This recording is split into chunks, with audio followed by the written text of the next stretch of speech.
Alrighty, while the dough is resting, the next step is to form the butter block. So the qualities of a successful butter block are even thickness, straight sides, right-angled corners, and a consistent, well-seamed piece. And then finally, and most importantly, it needs to be cold and pliable. So I'm starting with cold salted butter straight from the fridge, and I'm going to pound it out and then make sure that the size and shape are right for the next step. All right, I'm going to do this on plastic so that you can see what's going on. And I'm using a big roll of plastic, you'll notice. And I'm going to give myself a double layer, a big double layer. Alrighty, and then I'm going to cut down my salted butter. I am aiming for a square, so I'm going to get it started in about a square. This is a little too thick of a piece, so I'm going to trim it down and then and I want to do this off center, and I'll show you why. So it doesn't have to be perfect, and to start, and really time is important because I want this to stay cold. So, and I like to have some pieces going different directions because I want it to be cohesive, and this will help seam everything together. So I'm going to fold this over, and the reason I put it off center is so that I have some room to grow here. I don't want to pull this tightly or else the plastic's going to rip and tear. So I'm going to fold it over, and then I'm going to get to pounding. I'm going to make sure I'm not going to crack my knuckles, so I'm going to place it, and then I'm going to start pounding. Now, plastic wrap, different brands have different tolerances. Some of them break, so I would go gently but assertively. So I'm aiming for about 8 by 8 inches and a square. So I kind of pound in both directions to try to establish the square shape or maintain the square shape. And again, I don't want to get this really tight and tense or else it's going to rip.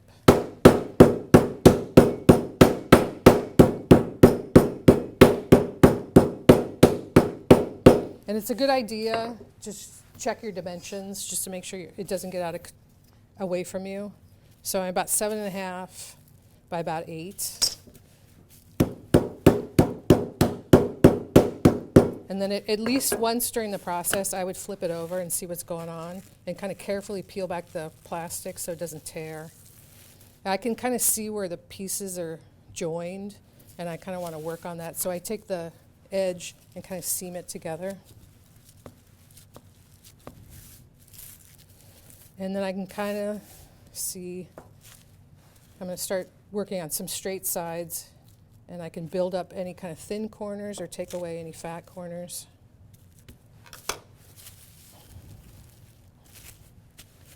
And because I'm close, I can kind of lighten up on the pressure.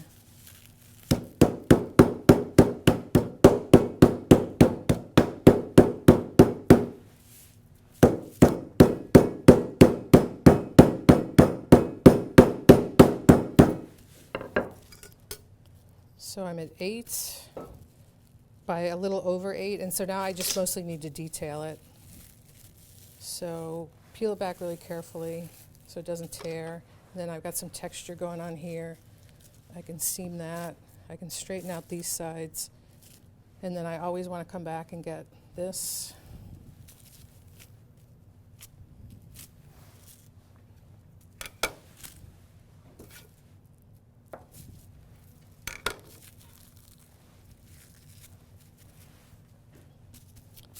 So straight sides, even corners, cohesive into one piece. If this isn't joined together, the minute I start rolling, it's going to kind of break apart.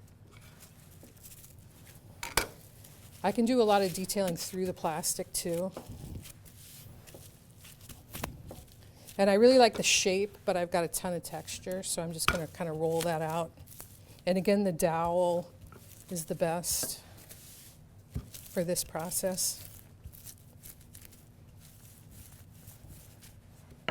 And then just through the plastic, I'm going to kind of clean up the sides. And you can kind of give it a feel. And this side feels a little thin, this is a little thick. So I can, and I'm aiming for a square, but if I get a little rectangular, that's fine. Like really fussing is just going to compromise the temperature. So the square is aspirational. All right, this looks good to me. It's cold, pliable, even thickness, straight sides, nice corners. Now, wherever I ended up, I'm going to measure it because it's going to dictate how I roll out the dough. So I ended up about 8 1/4 by about 8 1/4. I very rarely get a perfect square. It's usually off by a 1/2 inch in either direction, and that's perfectly fine. So this is great. So aim for this, and if you're a little off, that's okay. So cold and pliable, okay?